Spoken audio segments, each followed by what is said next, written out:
విజయవాడ నగరం ఆధ్యాత్మిక శోభతో మెరిసిపోతుంది. మహాశివరాత్రి పర్వదినం పురస్కరించుకుని కృష్ణా తీరంలోని శైవ క్షేత్రాలు భక్తులతో కిక్కిరిసిపోతున్నాయి. నగరంలోని ప్రధాన ఆలయాలైన ఇంద్రకీలాద్రి, శ్రీ దుర్గా మల్లేశ్వర స్వామి దేవస్థానం, శ్రీ బ్రహ్మరామ మల్లేశ్వర స్వామి ఆలయం, యనమలకొండలోని శ్రీ రామలింగేశ్వర స్వామి క్షేత్రాల్లో తెల్లవారుజాము నుంచే భక్తులు బారులు తీరారు.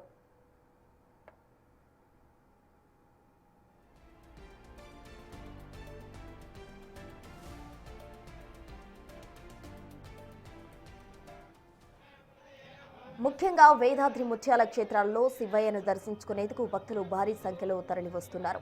పవిత్ర కృష్ణానదిలో పుణ్య స్నానాలు ఆచరించేందుకు భక్తులు పోటెత్తడంతో దుర్గాఘాట్ ప్రాంతం జనసంద్రంగా మారింది. భక్తుల రద్దీ దృష్టిలో ఉంచుకుని దేవస్థానం అధికారులు, పోలీసు యంత్రాంగం పటిష్టమైన ఏర్పాట్లు చేశారు.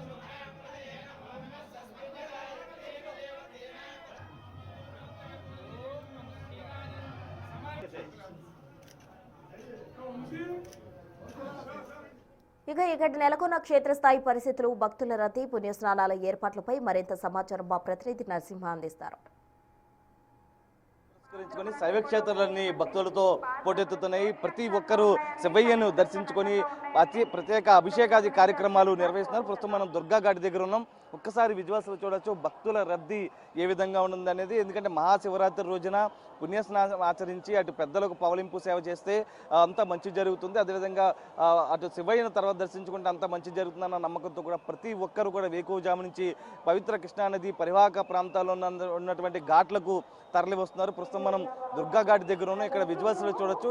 ఇటీవల ఏదైతే కేవలం జల్లు స్నానాలు మాత్రమే ఉండేవి, కానీ ప్రస్తుతం ఏదైతే నదులకు కూడా అనుమతిస్తున్నారు. ఈ నేపథ్యంలో ఎటువంటి తోపులాట చోటు చేసుకోకుండా కూడా పోలీసులు పటిష్ట బందోబస్తు అయితే ఏర్పాటు చేయడం జరిగింది.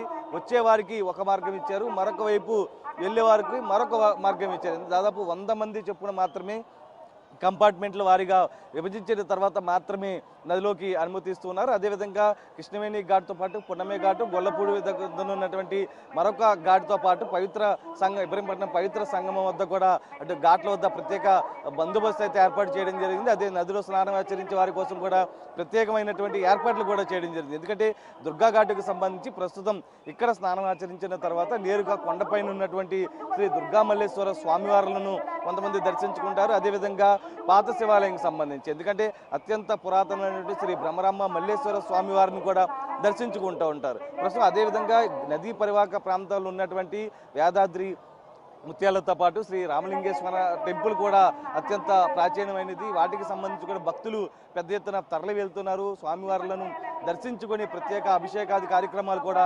నిర్వహిస్తున్నారు. ప్రస్తుతం మనం విజువల్స్లో చూడొచ్చు. దుర్గాఘాటుకు సంబంధించి కూడా ప్రతి ఒక్కరు కూడా అటు జలు స్నానాలు చేసే వాళ్ళు జలు స్నానాలు చేస్తున్నారు. అదేవిధంగా దాంతోపాటు ఏదైతే ఘాట్ నదిలోకి దిగిన తర్వాత ఎటువంటి అంటే మునిగిపోవడం ఇతరత్ర జరిగింది గజ ఈతగాళ్లను కూడా రంగంలోకి దించారు. ఎవరు కూడా గేట్లు దాటకుండా కూడా ఎక్కడికక్కడ బోర్డులు పెట్టడం జరిగింది, భారీ ఫెన్సింగ్ వేయడం జరిగింది. ఎవరు కూడా అవతల వైపు వెళ్లకుండా కూడా పటిష్ట ఏర్పాట్లు కూడా చేయడం జరిగింది. ఎందుకంటే పెద్ద ఎత్తున తరలి వస్తారు, అటు పెద్దలకు పవలింపు చేస్తూ ఉంటారు. ఈ నేపథ్యంలోనే చేసిన తర్వాత అటు నేరుగా శివయ్య దర్శనార్థం వెళ్తుంటారు. కాబట్టి వచ్చినటువంటి వారికి వెళ్ళే వారికి ఎటువంటి ఇబ్బంది లేకుండా పోలీసులు పటిష్ట ఏర్పాట్లు అయితే చేయడం జరిగింది. ఎందుకంటే అటు మహాశివరాత్రి రోజున స్వామివారిని దర్శించుకోని ముందే పుణ్యస్నానాలు ఆచరించిన తర్వాత స్వామివారిని దర్శించుకుంటే అంతా మంచి జరుగుతుందన్న నమ్మకంతో కూడా పెద్ద ఎత్తున తరలి వస్తున్నారు. ఇప్పటికే శైవ క్షేత్రాలన్నీ కూడా భక్తులతో పోటెత్తుతున్నాయి. అటు కార్యక్రమాలకు సంబంధించి కూడా మొత్తం అటు పూజాది కార్యక్రమాలు నిర్వహిస్తున్నారు. ఈ నేపథ్యంలోనే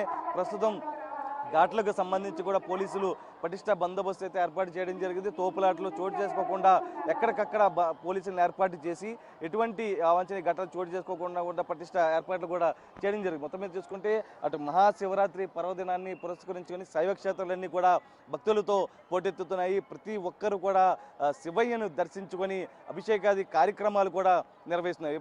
సాహిత్య నరసింహ, బిగ్ టీవీ, దుర్గాఘాట్.